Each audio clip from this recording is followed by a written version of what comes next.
Selamat sore, Jemaat Definition dimanapun saudara berada. Sore hari ini di acara kita Sela, saya ingin kembali mengajak kita untuk menyembah Tuhan bersama-sama serta merenungkan firman Tuhan yang saya percaya akan memberkati setiap kita. Mari kita berdoa. Tuhan, kami mengucap syukur untuk sore hari ini, di mana kami boleh sejenak diam, sejenak berhenti dari kegiatan kami dan fokus kepada Engkau sendiri. Engkau berbicara Tuhan lewat penyembahan kami, lewat firman yang kami akan sebentar dengar. Di dalam nama Tuhan Yesus, haleluya, amin.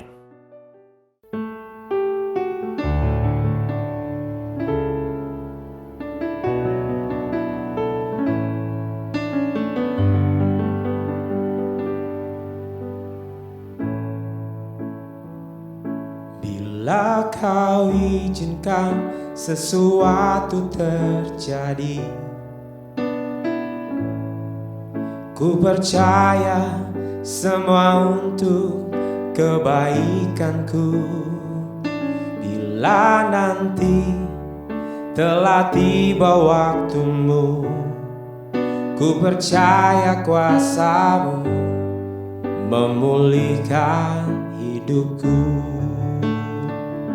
Waktu Tuhan pasti yang terbaik, walau kadang tak mudah dimengerti. Lewati cobaan, ku tetap percaya waktu Tuhan pasti yang terbaik.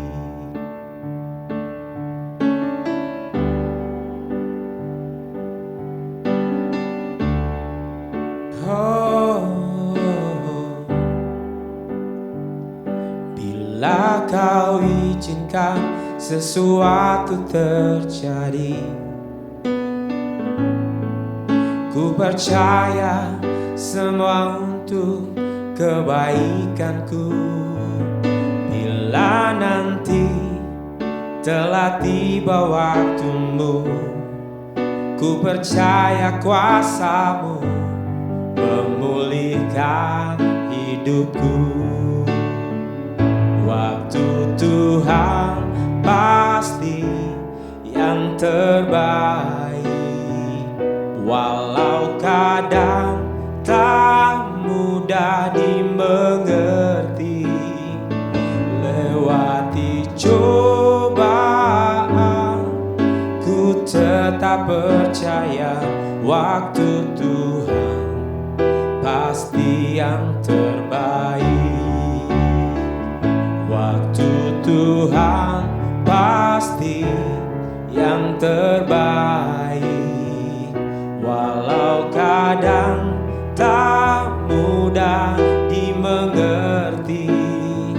Lewati cobaan, ku tetap percaya waktu Tuhan pasti yang terbaik.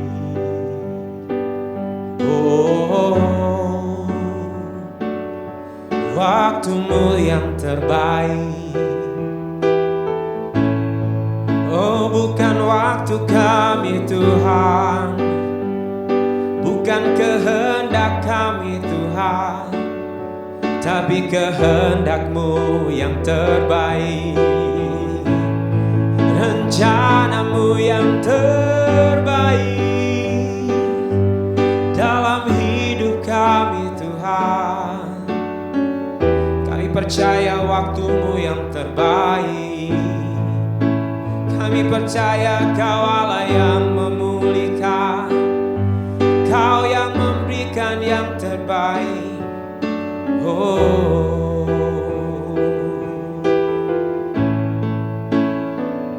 waktu Tuhan pasti yang terbaik, walau kadang tak mudah dimengerti.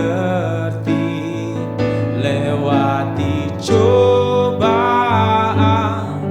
ku tetap percaya waktu Tuhan pasti yang terbaik. pasti yang terbaik. Walau kadang tak mudah dimengerti, lewati cobaan, ku tetap percaya waktu Tuhan pasti yang terbaik. Lewati cobaan,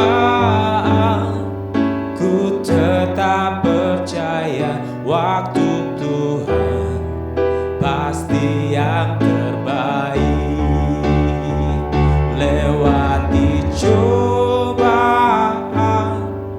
ku tetap percaya waktu Tuhan pasti yang terbaik.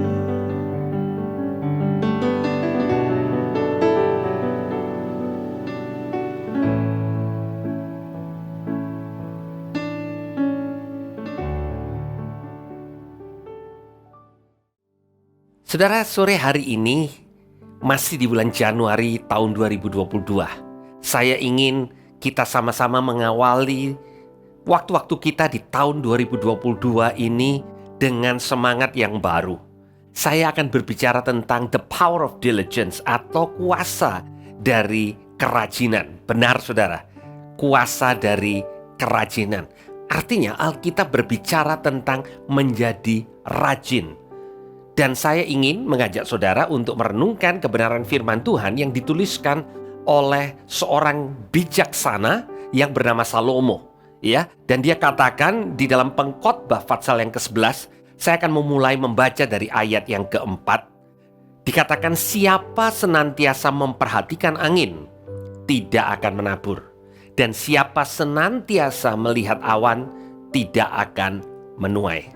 Saudara, ayat ini berbicara tentang cuaca yang berubah-ubah untuk orang pada zaman Salomo yang punya pekerjaan sebagai petani.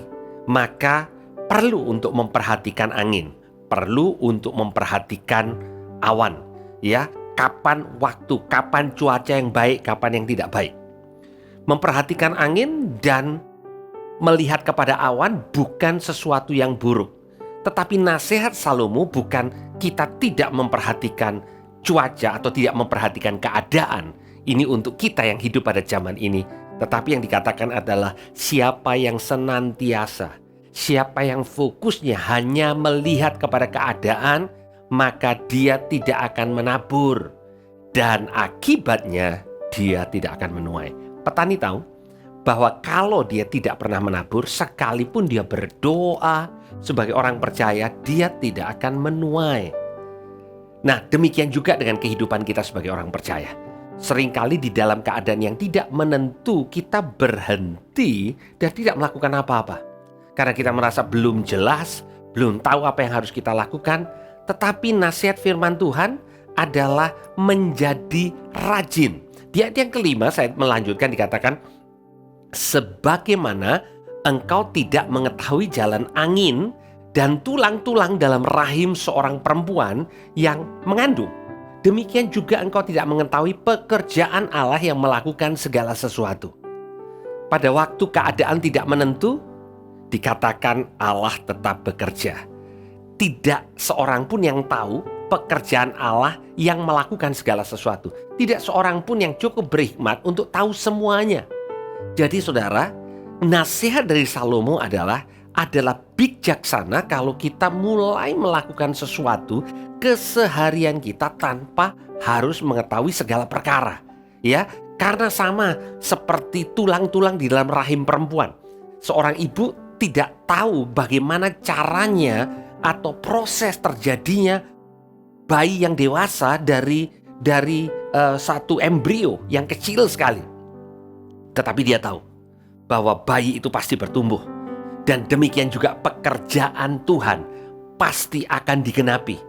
Dan kemudian nasihat praktikalnya, nasihat yang sangat praktis buat kita, itu terjadi di ayat yang ke-6. Dikatakan, tabur benihmu pagi-pagi, dan jangan memberi istirahat kepada tanganmu pada petang hari. Karena engkau tidak tahu apakah ini atau itu yang akan berhasil, atau kedua-duanya sama baik. Seorang yang paling berhikmat sekalipun tidak tahu di mana taburannya pasti berhasil. Seorang petani yang ahli sekalipun tidak tahu benih yang mana yang akan menghasilkan banyak buah.